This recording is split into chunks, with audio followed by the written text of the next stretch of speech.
Okay, so now we're going to go through how to record credit card transactions in QuickBooks. So when I was, before I became a consultant, I had back entered a whole bunch of data into QuickBooks for my former employer. I was in the private industry in manufacturing, and I set them up in QuickBooks. And I didn't know about credit cards, that you could run credit cards, like put your credit card transactions, things that you purchase on a credit card, inside of QuickBooks. I didn't know you could do that. I always kind of followed, what I read online or saw online. I would go in and enter a bill for the credit card transaction every month. Now that was so painful, right? Because you enter this bill and you're trying to break out the expenses and then items, and sometimes those credit card transaction or the monthly credit card statements can be extensive, and it was so painful to break it out as a bill. So when somebody showed me how to use credit card charges in QuickBooks, I literally teared up with tears of joy because it was so much better. So again, why would we want to use actual credit card charges versus entering the bill?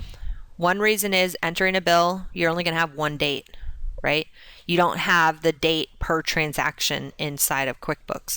So if your credit card closes on the 15th of the month, you're posting on the 15th of the month some charges that should have been posted in the previous month, right? Because it went from the 16th through the 30th of the previous month, and then the 1st through the 15th of the current month.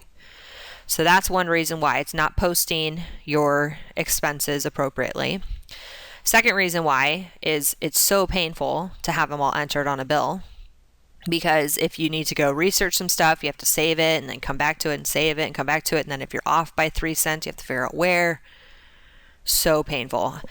I generally find that people who enter it on a bill or as a check transaction, as an example, that they're actually doing everything in Excel and then coming in and posting it in QuickBooks, which is not really helpful. Okay. But the biggest reason why you want to enter each individual credit card transaction is for 1099 purposes, right? Or for vendor tracking purposes. Because if you enter it on a bill, the provider who you're paying, right, is American Express or MasterCard or whoever. When you enter it as a credit card charge, you're putting it on your MasterCard, but who you're paying is the actual vendor. So you can keep track of purchases by vendor, you can keep track of who you owe 1099s to, etc.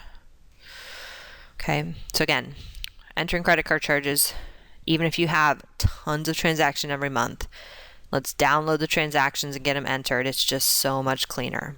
And you can reconcile it, of course. Okay, so recording transactions. So I'm going to come down here and enter my credit card transaction. I can also come up to banking, enter credit card charges.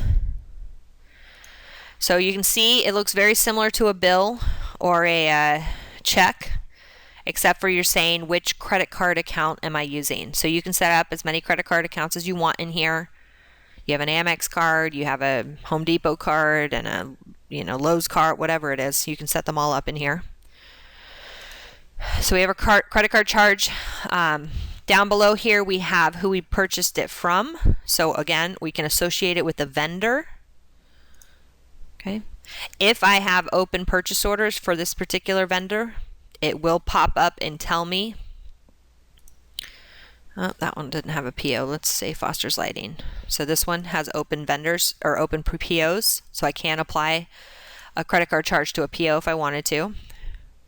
We put in the date. If you have a reference number, a lot of times we don't necessarily have a reference number. Put in the class, the amount, the memo, and then if it's an expense, you can put it straight to an expense account.